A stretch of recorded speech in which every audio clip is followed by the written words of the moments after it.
Unatazama JMAT Online TV, Jumuiya ya Maridhiano na Amani Tanzania. Bismillahirrahmanirrahim. Assalamu alaikum wa rahmatullahi wa barakatuh.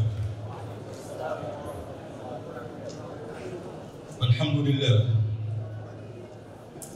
alladhi bi ni'matihi tatimmu salihat.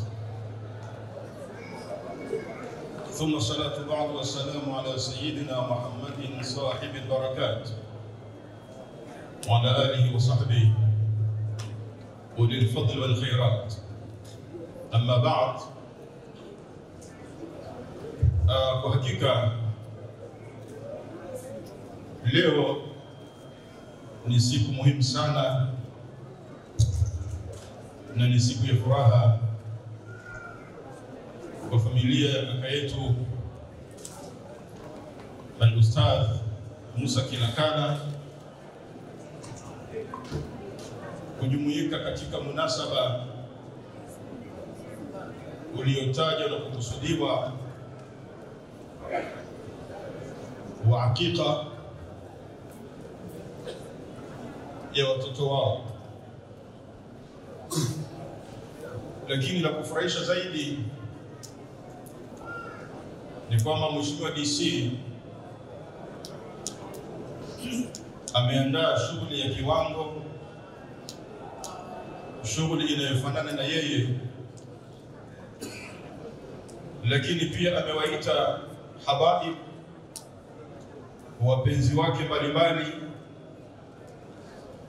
lakini pia ametuonyesha kwamba yeye ni mpenzi wa Mtume Muhammad. Maana hata maushat walioko hapa, mafandani walioko hapa, na hata nilipokuwa namwangalia pale Kitamayu,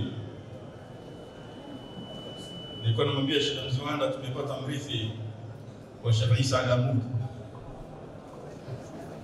Alikuwa akipita mapito yale yale kwa mahaba ya Mtume Muhammad sallallahu alayhi wasallam. Ni jambo la hakika, ni jambo la kisunna, na kama tunavyojua al-aqiqatu hiya dhabihatu allati tudbah 'an al-mawlud.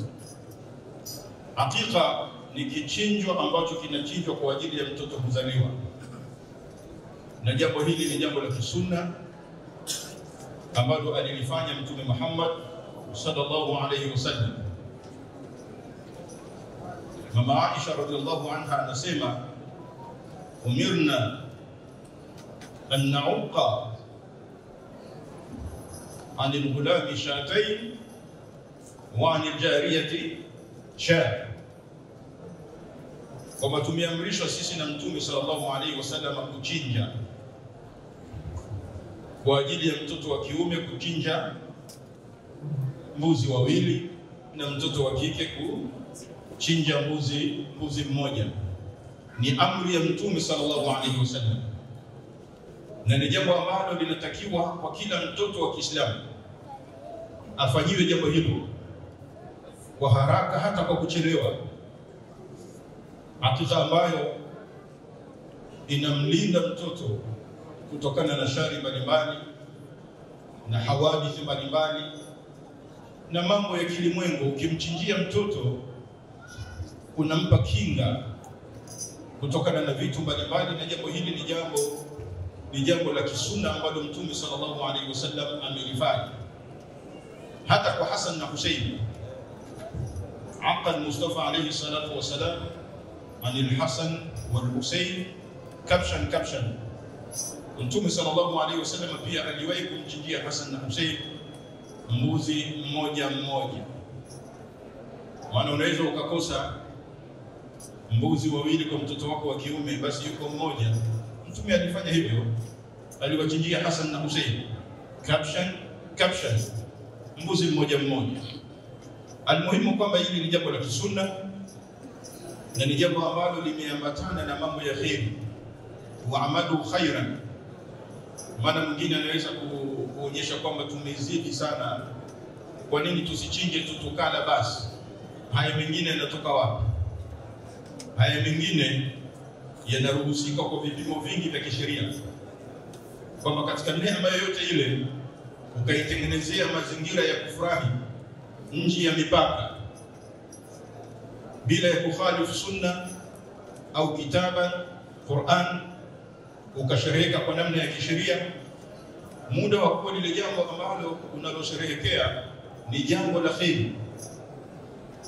Maana mwingine anasema tunaweza kupiga kwenye harusi tu, ta'linu nikah wa ga'aluhu fil masajid wadribu alayhi bindufuf, katika ndoa tu. Hapana, si katika ndoa tu, katika furaha ya namna yote, katika kheri ya namna yote tunaweza kupiga tari, tunaweza kupiga dufu na tukafurahi. Na ndio maana hakika hii iko katika mazingira haya, kwa sababu tunashukuru neema ya Mwenyezi Mungu Subhanahu wa Ta'ala. Katika jumla ya neema ni kupata watoto, thamaratul fuad, watoto, tunda la nyoyo, tunda la mioyo, watoto. Ukipata mtoto unamshukuru Mwenyezi Mungu Subhanahu wa Ta'ala. Kwa hiyo Mheshimiwa DC Musa Kilakala, DC wa Morogoro mjini town, na mwenyewe pia ni Bon town, mtoto wa TMK, umeonyesha kwamba wewe ni mtoto wa Temeke, wewe ni mwana wa Dar es Salaam, na watu wa Dar es Salaam wako hapa, na ujio wa watu huu unaonyesha namna gani unavyokubalika, namna gani unatosha, namna gani unafaa. Na sisi ndugu zako, kaka zako, tunakuunga sana mkono na tunaendelea kukuombea Mungu kwa sababu una safari ndefu. Tunajua matarajio yako na hata matarajio ya Watanzania ni makubwa kwa uwezo ambao uliouonyesha katika kumsaidia Rais wa Jamhuri ya Muungano wa Tanzania, mama yetu Samia Suluhu Hassan. Mwenyezi Mungu aendelee kukubariki sana. Akhiran, mwisho kabisa, tuendelee kumwomba Mwenyezi Mungu Subhanahu wa Ta'ala, hasa wakati huu ambapo tunaelekea katika uchaguzi mkuu. Tuendelee kumwomba sana Mwenyezi Mungu Subhanahu wa Ta'ala atuvushe salama, ili uchaguzi upite kwa salama na amani, na huku tukiendelea kumwombea rais wetu wa Jamhuri ya Muungano wa Tanzania, Mwenyezi Mungu ammakinishe katika nafasi yake na aweze kuwavusha Watanzania salama katika jambo kubwa kama hili. Wallahu waliyu tawfiq. Wassalamu alaikum wa rahmatullahi wa barakatuh. Unatazama Jaymat Online TV, Jumuiya ya Maridhiano na Amani Tanzania.